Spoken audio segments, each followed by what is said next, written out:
যে জাতি যত বেশি শিক্ষিত সে জাতি তত বেশি উন্নত। আর এই প্রবাদটিকে বাস্তবে রূপ দেওয়ার জন্য দরকার যুগোপযোগী শিক্ষা বা আধুনিক শিক্ষা, যে শিক্ষা থেকে বাংলাদেশ অনেকাংশে পিছিয়ে থাকলেও বর্তমানে নিজেদের প্রয়োজনে বা উন্নত বিশ্বের সাথে তাল মিলাতে আধুনিক এবং যুগোপযোগী শিক্ষা গ্রহণ করে চলেছে বাংলাদেশের শিক্ষার্থীরাও। বাংলাদেশে বহু সরকারি এবং বেসরকারি শিক্ষা প্রতিষ্ঠান কাজ করে যাচ্ছে আধুনিক শিক্ষা ব্যবস্থার ক্ষেত্রে, যার মধ্যে অন্যতম হলো SSBCL। প্রতিষ্ঠা লগ্ন থেকেই এই প্রতিষ্ঠানটি বিশ্বের উন্নত দেশগুলোতে বাংলাদেশি শিক্ষার্থীদেরকে যুগোপযোগী শিক্ষা গ্রহণের জন্য সহযোগিতা করে যাচ্ছে। বর্তমানে SSBCL জার্মানির ইউরেশিয়া ইনস্টিটিউটে বাংলাদেশি শিক্ষার্থীদেরকে পড়াশোনা করার জন্য সুযোগ সৃষ্টি করে দিচ্ছে। এর ফলে ইউরেশিয়া ইনস্টিটিউট SSBCL এর মাধ্যমে বাংলাদেশ থেকে প্রায় 500 জন শিক্ষার্থীকে তাদের ইনস্টিটিউটে পড়াশোনা করার সুযোগ করে দেবে। শিক্ষার্থীরা জার্মানিতে গিয়ে যাতে করে কোনো ধরনের একাডেমিক সমস্যায় না পড়ে সেজন্য SSBCL ইউরো এশিয়া ইনস্টিটিউটের ফ্যাকাল্টি দ্বারা শিক্ষার্থীদেরকে 2 মাসের ক্লাস করিয়ে থাকে। এই ক্লাসের ফলে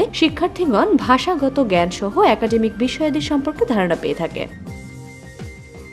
I am Imran. I am here on behalf of Eurasia Institute from Germany. Germany is providing very high quality education to their own and foreign students for both for bachelor's, master's and even for research in PhD level. Most of the programs are offered free of cost. It means there is no tuition fee at the German universities. There are lots of opportunities for foreign students, especially for Bangladeshi students.